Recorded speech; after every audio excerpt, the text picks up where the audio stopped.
ওই পাশ থেকে হালকা হালকা ধোঁয়া উঠতেছে, খুব অল্প অল্প করে ধোঁয়া উঠতেছে। আমি ওইদিকে যেয়ে দেখছি আমার কাগজপত্র উঠতেছে আর খুব গরম ওই দিকটায়। তারপরে বাইরে যেয়ে তখন বুঝছি যে আমার চুরি হয়েছে। আমি বাইরে যেয়ে দাঁড়ালাম, আমার এক ফ্রেন্ড আসলো, আরও লোকজন আসলো। প্রান্ত ফল ভাণ্ডারের ওই কবির বাইরে ফোন দিলাম, কালাম বাইরে ফোন দিলাম, সবাই এসে দেখলো।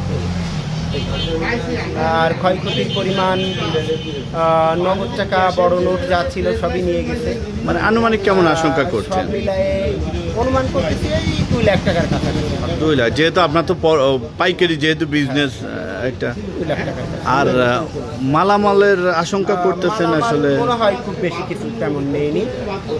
এই জায়গা থেকে স্কেলডান এসে তেমন কিছু তো আসলে এখনো নজরে পড়তেছে না, দেখতে হবে আরো একটু ঘুরে গেলে। আর গুরুত্বপূর্ণ কাগজের বিষয়টা পুরানো, মানে আসলে তাদের আশঙ্কা হচ্ছে ওইখানে ডয়ারের মধ্যে যেসব আমার লাইসেন্স ছিল, তারপরে টিসিবির লাইসেন্স ছিল, যেসব ফাইলপত্র ছিল, ইন্স্যুরেন্সের কাগজ ছিল, সেগুলো সব ওইখানে পড়তেছিল হালকা। তখনও আস্তে আস্তে ধোয়া উঠতেছিল।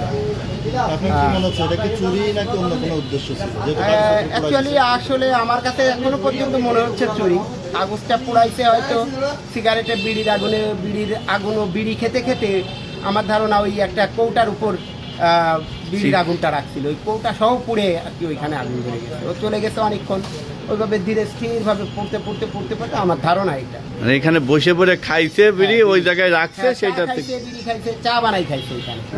ওই আমার ওখানে হ্যাঁ চা বানাই খাইছে, মধু খাইছে। হ্যাঁ মধু খাইছে, আইসক্রিম খাইছে, ওই যে আইসক্রিম খাইছে, আইসক্রিম খেয়ে আবার ফেলিছে, নানান জিনিস। তাইলে ক্ষতি প্রাথমিক মনে হচ্ছে যে লাখ 2 টাকার। লাখ 2 টাকা মতো নগদ দিয়ে। আর আসলে প্রশাসনের দিক থেকে আসলে কেমনটা কি? প্রশাসনকে, পুলিশ তো ডাকলাম, আসলো, কিন্তু এই যে সিসি ক্যামেরার মধ্যে নারকেলের তেল ঢালে দিয়ে এখন সেটাও আনা হচ্ছে না।